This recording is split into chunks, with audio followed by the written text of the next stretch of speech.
Good morning, good afternoon, good evening, whatever time you are tuning in. Welcome to Homesteading and Gardening in the Suburbs with Misfit Gardening. I'm so pleased to have you guys on today.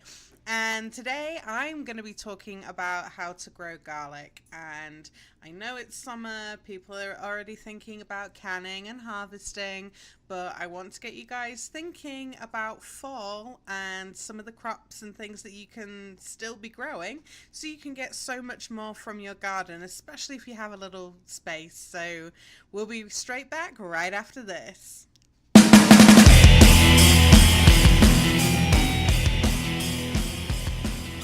Welcome back. So today I'm really going to be focusing in about growing garlic.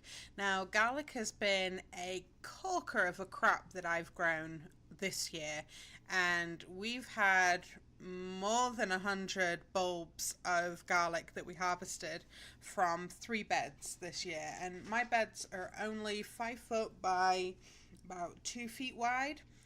So that was a lot of garlic planted in them. And fall is a great time to really be planting your garlic because in most places within the US, you're not really doing anything in your garden.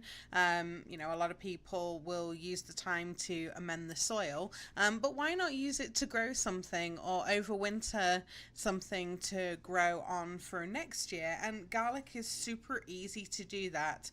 Now, where I live, I can be putting garlic in anywhere from sort of October all the way up to about Thanksgiving. And in actual fact, it was Thanksgiving that we sowed the garlic last year, and we harvested it around Independence Day this year. So it was a pretty long time in the soil, but it grew really, really well. So for those of you who are new to garlic, there's 2 different types of garlic, okay?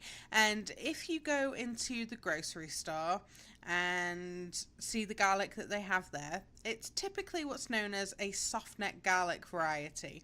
So it doesn't have like this stiff stalk that comes up whilst the plant's growing. Soft neck garlic is pretty good if you are in the southern states or you're somewhere that it grows kind of hot and humid. Soft neck garlic, great for that. It's not so great if you live somewhere where, winter happens and you get frosts. It doesn't do very well there. Hardneck garlic is much better suited towards, I would call it a typical winter, because snow and things like that happen.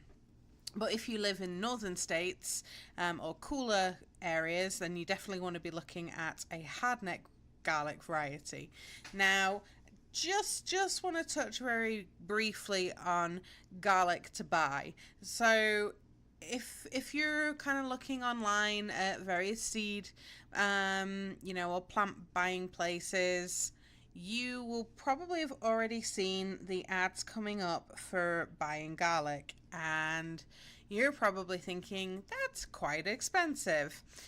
If you're here in the US, buying garlic bulbs is incredibly expensive if you're wanting to grow your own. I pay a bit more because I'm usually getting certified organic garlic, but this year I'm not going to be buying any because I'm actually going to be sowing some of the garlic that I grew. So if you don't want to be forking out a lot of money, and some places, you're looking at maybe $16 plus for garlic bulbs, and you'll typically get maybe a pound or half a pound of like what's known as seed garlic to do that. Now, there's lots and lots of different varieties available, and that's great. But what if your budget's not going to stretch to that? Well, there are other options, and you can have a look at some other places where you can buy seeds. So things like Seed Savers Exchange or some seed banks might actually have garlic that you can buy, and it's going to be much cheaper.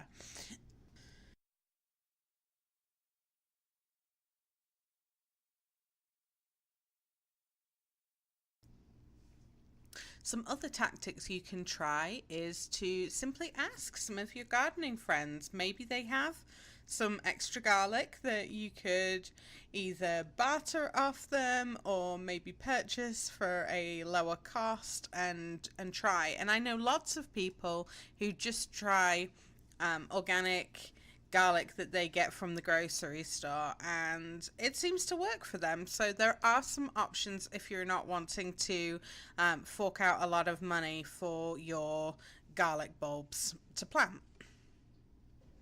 All right, so let's take a bit of a deep dive into all about garlic, and then we'll talk a little bit about how to grow it in your garden. So I mentioned earlier there's two types of garlic. There's hardneck and there's softneck varieties. So hardneck garlic has this stiff stalk, also known as a neck, which forms on the plant, whereas the softneck garlic doesn't have that, right? Pretty straightforward. The stiff stalks, which form, are basically the leaves of the plant, and hardneck garlic actually produces a flower stalk in the summer, usually around June, and it produces an edible scape, basically. It's called a scape or a scrape, and they have a great garlic flavor with them. You can chop them off and add them to omelets, scrambled eggs, salads, dressings, like whatever you're using, but you want a kind of milder garlic flavor to them. You can use these garlic scrapes or scapes. And that's one thing I do like about the hardneck variety. I get more harvest out of it, so I'm getting kind of more bang for my buck, so to speak. So as I mentioned previously, hardneck garlic grows much better in northern cooler climates, whilst softneck varieties grow better in warm southern climates.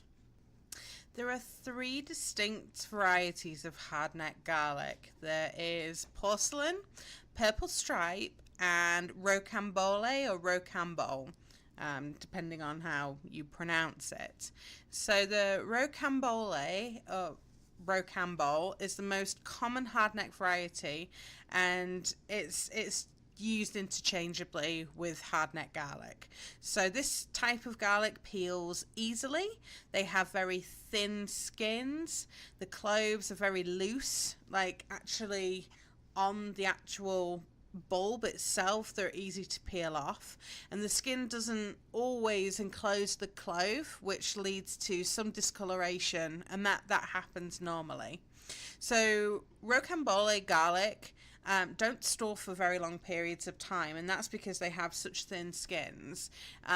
It's like got a very distinctive curling edible scape or flower stalk, and they are often known as serpent garlic. So they have this very curly flowering stalk that's produced in kind of late May, early June. And some popular varieties include German red, purple Italian, Russian red, and Carpathian garlic. And it's a, you know, just a basic true garlic flavor. It's really good for lots of dishes, and you know, it's easy to grow. Now, purple striped garlic has got its name because it's got purple stripes on the skin, and all purple striped garlic varieties have this stripiness.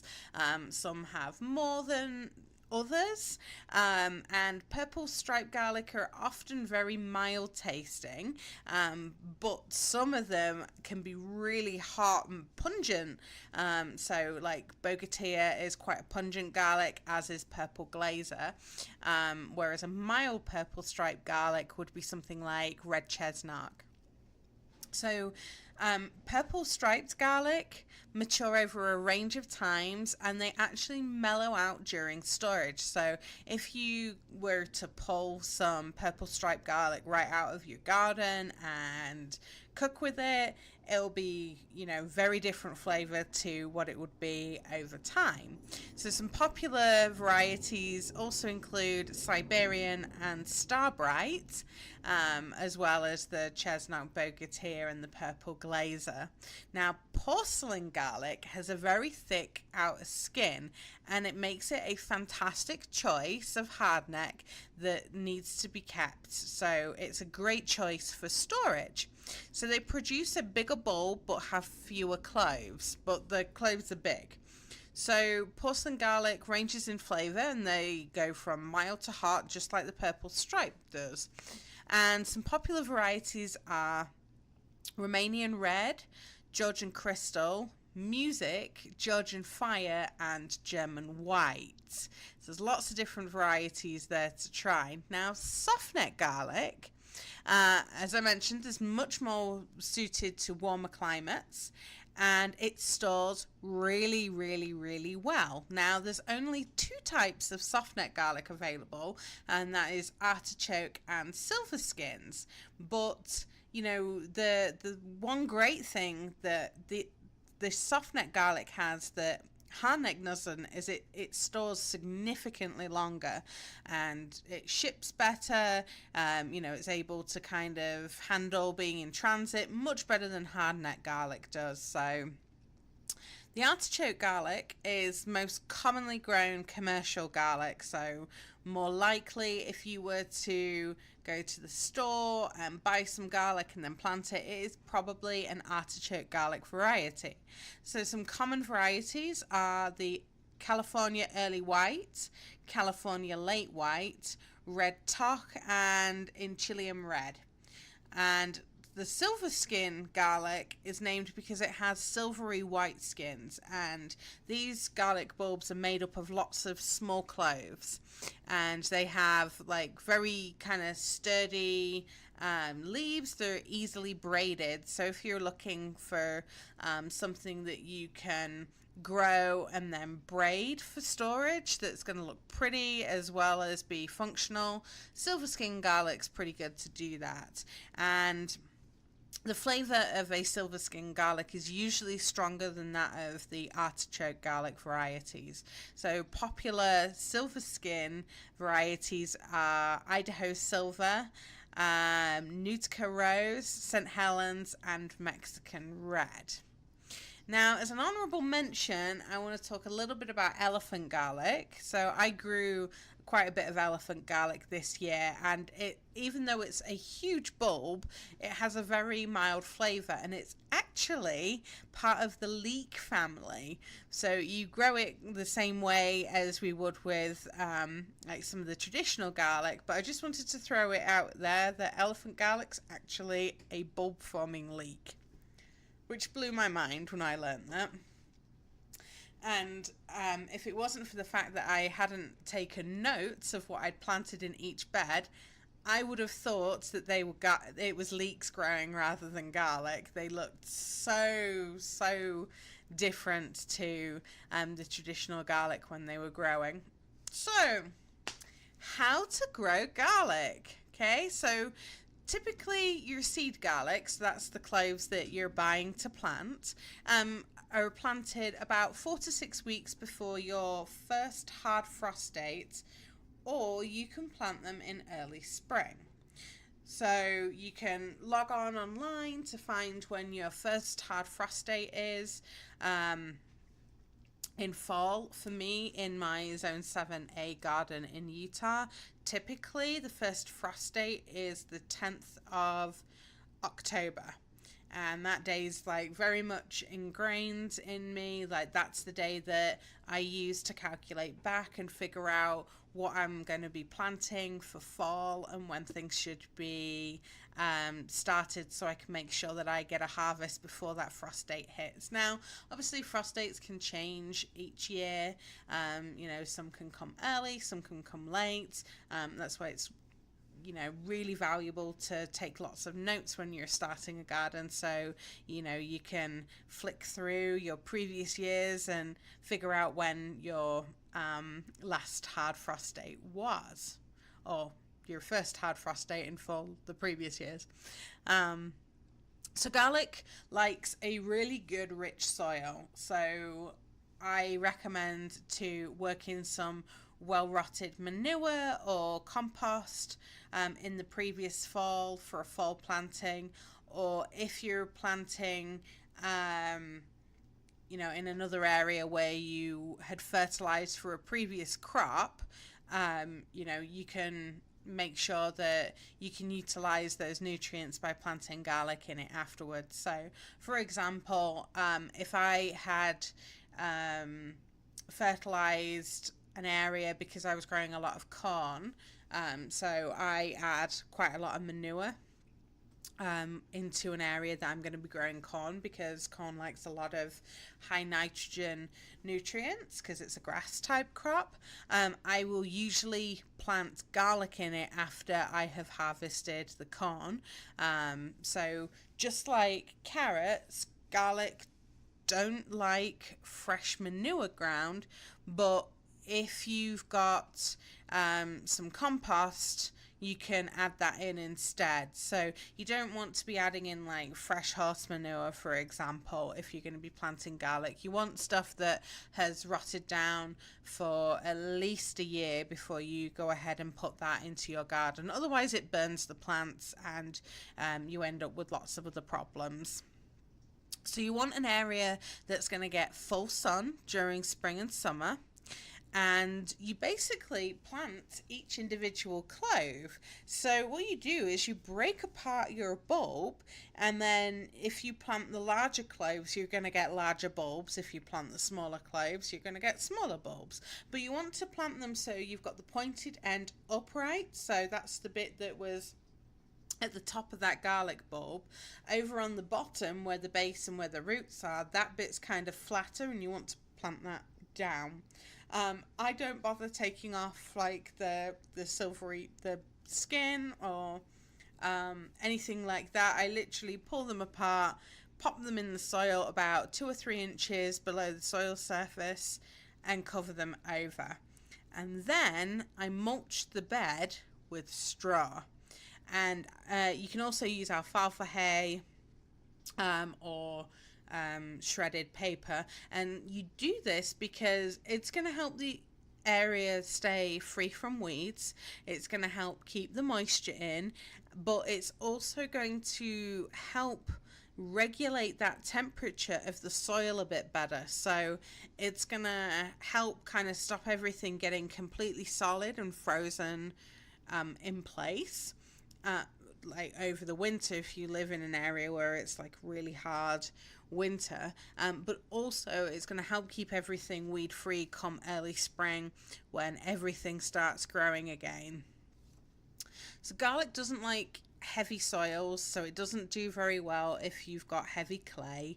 The roots in garlic are pretty shallow, so if you've got loose soil that's pretty fertile for about 4 to 6 inches deep, your garlic's going to grow well. So if you've got clay soil, I would really recommend digging in some good well rotted manure and stuff that's got plenty of straw in it. So if you're able to get some bedding from a local horse stable, and you can set that aside and get that composting, or look at doing a hot composting type of process to help break that stuff down, that's going to be a really good way to help open up that soil structure, as well as providing the nutrients. There are other things that you can add in if you've got very heavy clay. You've got some green sand and a few other things that can help break apart all of that clay. But if you're wanting to add fertility to it as well, some good well-rotted horse manure is going to do that for you, especially if they were bedded down on straw. Now, if you can't get hold of that, definitely get some good compost, or you could try working in some raised bed soil that you can get from the big box store if you don't have the means to do any composting. So anything like that, you want to dig it in, and you definitely want to look at doing some double digging here, which is going to be tough if you've got a heavy soil, but if you can do that before it gets too wet, so before like the rains and things start coming, it's going to be a lot easier for you. And you know what, digging is some pretty good exercise. I have to admit that I really enjoyed digging some new beds this year. Even though it was, in the upper 90s, it was very hot. It was actually very, very satisfying to see the result afterwards. And your plants are going to thank you for that too in the long run. Now, I have very sandy soil here in Utah, and the problem I have with that is it can, it goes the other way. Like, I can't keep the water held in, I can't keep the nutrients held in. So I've worked in a lot of compost to help bind that soil together a bit more, to help provide the nutrients for that garlic to grow. So, and just a word of warning, if you do have very heavy clay soil, and you could make pottery from it. It's that bad and that heavy in clay. You can try planting your garlic in spring. So if you've got a rather wet spring, your cloves might actually be at risk of rotting.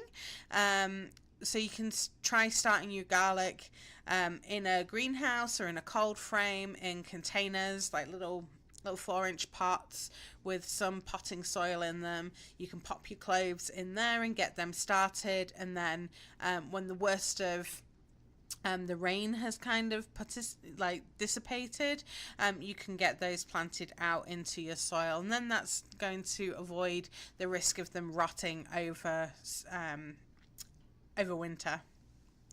Now, garlic is pretty low maintenance, especially if you're going to mulch it with straw. And I mean, really, the only things that I did for my garlic was like a little bit of feeding in sort of mid-June, just to make sure that I could give things a bit of a boost right up before I was going to be harvesting them. So as I said, typically around the first week of July is when garlic is ready, and for me it was right on for Independence Day, so I was able to harvest everything then, which was great. And if as long as you mulch it and you keep the soil moist, it pretty much just does its own thing. You need to keep it free from weeds and reduce that competition, but I was able to grow some little lettuces in and around the garlic, which was great. So I was able to still get some crops coming out of that space, because if you've got to leave a crop in one area right up through to summer, you want to make sure that you can really utilize that space afterwards. So when it gets to around late June, early July, you'll notice that your garlic leaves start to flop and start to turn yellow, and then they'll dry out. So around mid to late summer, when your leaves are yellow and drying, that's a great time to start pulling your bulbs. Now, because I grow in a raised bed, it was really easy for me literally to pull them out by hand. If you're growing them in the ground, you may need to lift them out carefully with a garden fork, so you need to take care not to spear the garlic through on your garden fork. But afterwards, you need to leave your garlic to cure, and you need to leave it to dry in a shady spot. So you don't want it in full sun, because you're gonna overly dry it, and if you're wanting to use the garlic for planting, it's not going to be any good. So leave it in a shady spot. I actually put all of mine on top of the chicken coop under the red maple tree, and that drying helps cure all the skins for storage. And then after a few weeks, I think I left them about 3 weeks, and then I just braided them. After brushing the soil off the bulbs, I trimmed up the roots, and then I braided the the leaves together, and then I've got them all hanging in the basement. So, if you're looking for a really easy crop to grow that really doesn't need a lot of effort once you've got the soil done, garlic is a great beginner crop to grow. And I really encourage you to try growing it this year. If you haven't already. I mean, I was completely blown away by the amount of garlic that we were able to harvest. And, we've already been sharing some with friends, which is great because we've been able to exchange for some other stuff, like, borrowing somebody's meat slicer so we can slice up our home cured bacon. So that was pretty good, and I really look forward to planting some more this year. So I'm just going to be saving some of the garlic that I already have, and I'm going to pull those cloves apart in November and pop them in the ground again. So it's important that you don't put them in the same place as the garlic that you grew previously. I also wouldn't recommend putting it in the same area where you were growing anything from the onion family. So any leeks, spring onions, actual onions, shallots, anything like that, you want to put it somewhere else. You need to have a break between putting in some of these crops, otherwise you can start getting pests and diseases building up in the soil. Well, that's it from me. Thank you so much for joining me. I'm Emma from Misfit Gardening, and you have been listening to Homesteading and Gardening in the Suburbs with Misfit Gardening. Until next time, I hope you guys have a wonderful week and that your garden grows beautifully. Bye bye.